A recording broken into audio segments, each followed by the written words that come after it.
The construction of the Marriott Hotel at this point is totally unnecessary and not within the nation's priorities when there are more dire and urgent needs. That's the view of executive member of the AFC, Cathy Hughes. Would it be better to spend our money on our bridge, on several other things that we need in Guyana, other than building another hotel? One of the things that had been touted was the fact that the hotel would employ local Guyanese, and we think it's a total slap in the face that, you know, we go to other people's countries and any potential employer has to prove, as happens in the United States, you have to prove that there's an American that can do the job before they will hire a foreigner. Because we recognize that no ad was placed in any public media looking for Guyanese to come and work here. So you can't say that you didn't find people or there are no technical, the right skills aren't here if you haven't even advertised that you need. YCT President Jermaine Grant at a press briefing today said that the recent disclosure of the non-employment of Guyanese in the construction is unpatriotic and anti-Guyanese.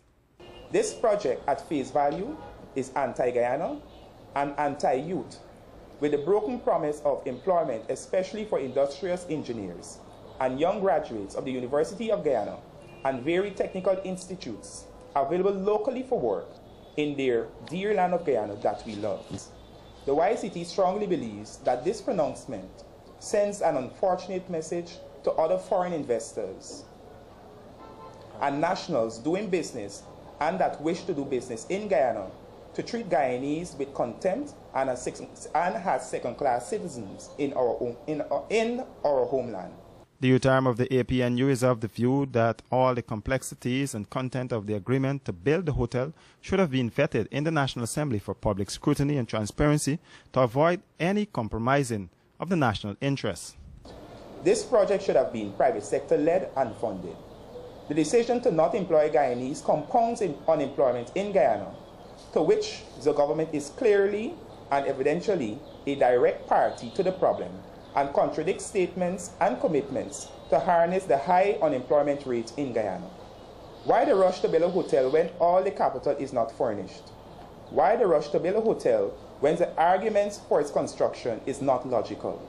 Why commence and proceed in building the hotel in defiance and violation of a parliamentary motion to halt construction? And another demonstration against the project was held at the site this morning by the opposition and other concerned citizens. For years now, we've been hearing about the brain drain, where the brightest of our people have had to leave Guyana in search of jobs. Now we have a project going up, no local labor force. Are we going to see the same thing if they decide to go ahead with the airport? So then what happened to our labor force?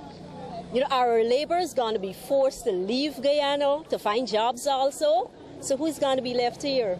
Politicians and trade union leaders slammed the government over the move, calling it a clear violation of the Constitution. Reporting for Capital News, Roy Sandrex.